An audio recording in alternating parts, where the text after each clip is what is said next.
Just imagine if Joan Crawford were in a video game or comic book movie adaptation. Well, you don't have to imagine it anymore, because now you've got Borderlands with the closest thing possible, and that's two-time Oscar winner Cate Blanchett as the star playing bounty hunter Lilith. It's so surreal to see. If you're at all a fan of Cate Blanchett or classic film, you kind of have to see it, because, what if they made these types of films that they make today back in like the heyday of Hollywood?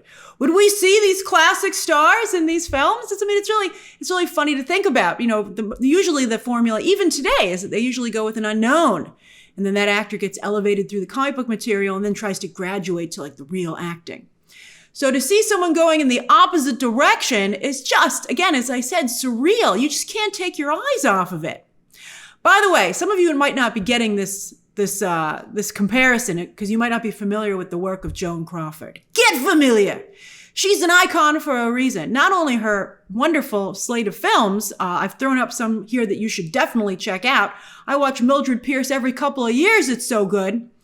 Really, an incredible talent. And Joan Crawford was around since before the talkies, I think. Joan Crawford really was Hollywood. But also, she has reached legend status. Not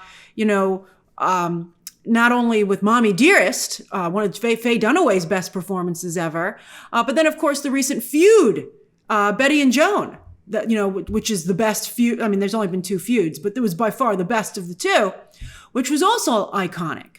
Joan Crawford, really worked hard. She was very camp, but in a good way. Very melodramatic as an actress, but she also played really strong female characters, particularly as she got older, wanting to show that these women still had a lot of vitality.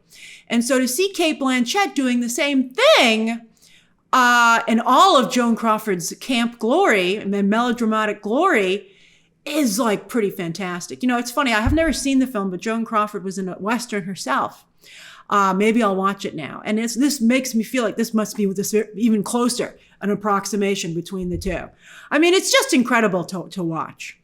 So yes, Cate Blanchett is in a lot of this movie. It was just really incredible to see. And the fact, and again, it's not just a paycheck gig. She's taking it very seriously, which I really appreciated watching the film. It also made me think about what Marvel really had, or in some ways could still have, with Hela. Because Cate Blanchett did return to do the voice for What If Season 2, Episode 7. And clearly, when you see this movie, she's willing to go all the way with live action and can go all the way. So I'm like, man, someone at least send this movie to Kevin Feige so we can get some more Hela.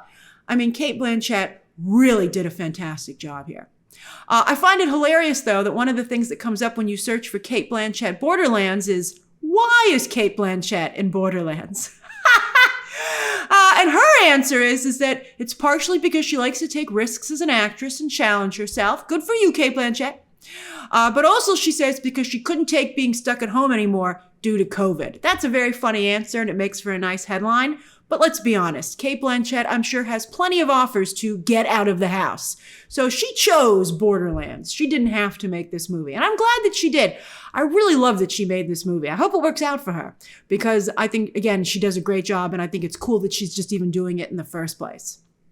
Now, one of the issues that fans of the games have brought up is that Cate Blanchett is older, considerably, than the character Lilith is portrayed as being in the games themselves. And that's fair. That's fair. In fact, the movie clearly intended to cast a younger actress in the first place as well, because the script is written in the same way. Because when Jamie Lee Curtis and Gina Gershon are playing friends of Cate Blanchett's character's mom, it's jarring and it takes you out of the story. The reality, I was tempted to take my phone out while I was watching the movie because I was like, what? But I was very well behaved. So after the movie, I took my phone out and I was like, let's find out here. So there's actually about a 10-year age difference between these actresses. So they certainly could have been like Lilith's babysitters or something, but that's not the way that the film portrayed them. Even in the few very fleeting flashbacks that we saw, they really were portrayed as contemporaries of her mother. And that just doesn't make sense. I mean, I love Cate Blanchett in this role. I'm glad she's cast in it, and I would like her to be. I wouldn't have changed it. She's an amazing Lilith and the best thing about this movie. But I do think it's sloppy that once she was cast, that the script was not adjusted because, again, it's not only sloppy to the story, but it undercuts Cate Blanchett's performance. But you know what else is funny? Joan Crawford herself was famous for being in roles that were clearly written for younger actresses and acting opposite actors who were clearly cast to be opposite younger actresses. But you know what? It didn't make Crawford's movies any less enjoyable either. In fact, the other day I was just watching The Damned Don't Cry. What a great melodrama. Strong recommend. I love this movie. It was crazy. But it has very similar issues, and I enjoyed it a lot as well. Maybe my recent Joan Crawford kick is one of the reasons I really appreciated this film in particular. But I think if you're a Cate Blanchett fan just at all, you will really like this movie. So Blanchett holds this film together through sheer willpower. She's like, I am Lilith, and I'm like, you are Lilith. She looks amazing. She does a great job with her action sequences, and a good bit of it is actually her doing them. She's very good with her guns. I was impressed. Unfortunately, though, in the third act, she does spend a lot of time as a CGI double. I was like, that's a computer animated figure. And they were like, leave us alone. So, I mean, it was a little distracting, but whatever.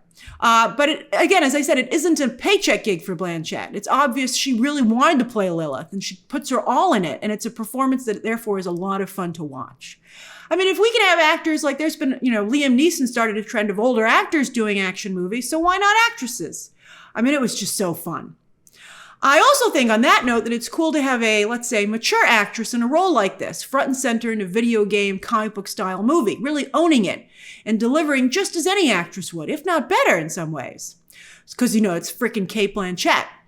Because it would be nice so in that regard, I would hope that Borderlands was at least moderately successful, not only business-wise, but with audience reception.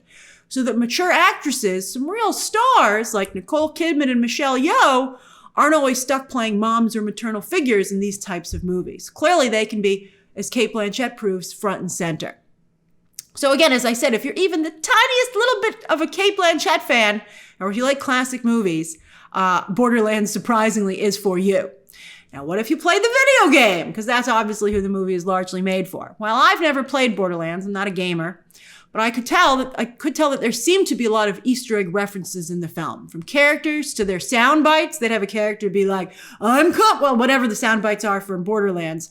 And, it was so specific. You were like, that's clearly a sound bite from the game. And it sounded cool. And then, of course, obviously the locations and stuff like that. And then all this stuff seems to be here. Now, and they had like these characters wearing masks when they were like in this place that was basically like nowhere from Guardians of the Galaxy. And I was like, that must be from the game. So again, very much made an effort to put these things in the film. So speaking of Guardians of the Galaxy, this is very much that film, I would say, meets Fallout. And Fallout, of course, recently just got its own adaptation on Prime Video, which is phenomenal. And I have to say, I'm sorry to say, better than this movie. Not to say this movie's bad, it's just not as good as Fallout. Because I think Fallout is really a very current style adaptation. Whereas Borderlands, it's got a 90s vibe to it. Let's just be honest, or early 2000s. Borderlands is smaller in scope than in most of today's movies and shows. And it definitely, as I just said, has more in common with movies from the 90s or 2000s. It's just an hour and 42 minutes with lots of banter, gross-out moments, and some action sequences that are, I think, meant to mimic gameplay. Not first-person POV, but third-person POV. And those were fine, but I don't know if they should have done that because it's been made pretty clear by gamers at this point that they don't want to feel like they're playing the game because they're not. They just want to see the worlds that they love brought to life and maybe, hopefully, if it's done right, with a little more depth. But by the way, I do want to say that short and sweet isn't a bad thing. I mean, sometimes you don't want to watch a 2.5 hour, 3 hour movie, like sometimes you're starting a movie late and you want to have, you want to just enjoy something short and sweet.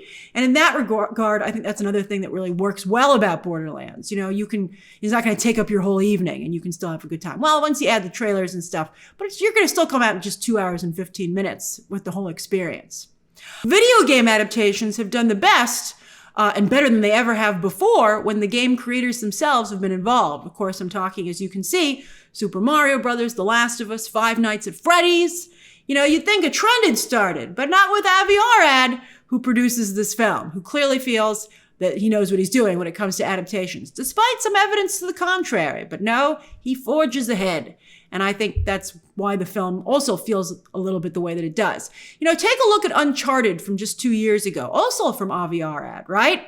If you were happy, and it's incredible that Nintendo teamed up with him for the Legend of Zelda thing, because I'm like, you can see what you're going to get. And it's, you know, well, I mean, we'll see. I mean, I'm curious to see what the reaction of fans of the game is to this movie, because it does seem to have a lot of, again, as I said, Easter eggs.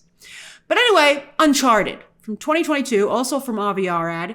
If you are happy with Uncharted, you will be happy with Borderlands, as both a fan of the game or as a casual. They're definitely the same type of video game adaptation. Like, would you ever watch either film more than once? Probably not. But they're both fun, have solid video game references for the fans, and get by on the strength of the star power of their actors. Very similar experiences. And I had fun watching Uncharted, just like I had fun watching Borderlands. And there it was Tom Holland and Mark Wahlberg were actually a really fun pair. But here, again, it's the surrealness of having Cate Blanchett star in this movie. Eli Roth directed most of the film, and he deserves credit for getting behind this casting, right?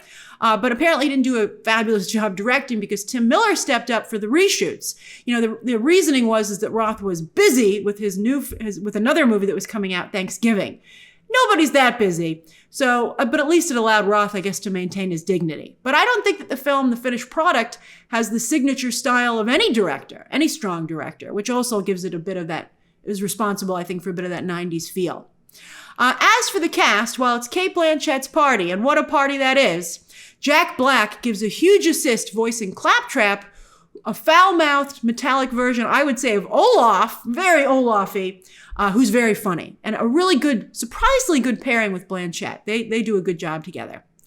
Ariana Greenblatt, who's had a great run of roles lately, she is fun as Tiny Tina. Kevin Hart is Roland. He's fine though. I always enjoy Kevin Hart. Well, Edgar Ramirez is suitably menacing as our corporate big bad who hires Cate Blanchett for a job. You know how it goes. Curtis and Gershon both do nice work as well, but again, I wish the film had adjusted their characters' relationships with Blanchett's character so they seemed more like contemporaries than supposing to be different generations, which they didn't really sell. And Florian Munteanu certainly has the physique for Krieg, and again, it seems like they gave him all the catchphrases. Also, I want to give a shout out to Janina Gavankar, who has a small role, but managed to really make a strong impression with the little screen time that she had. So if you're a Cate Blanchett fan, and or you had a good time with Uncharted, Uncharted should be your canary in the gold mine for this movie. If you liked it, or you felt you could watch Uncharted, you can watch Borderlands.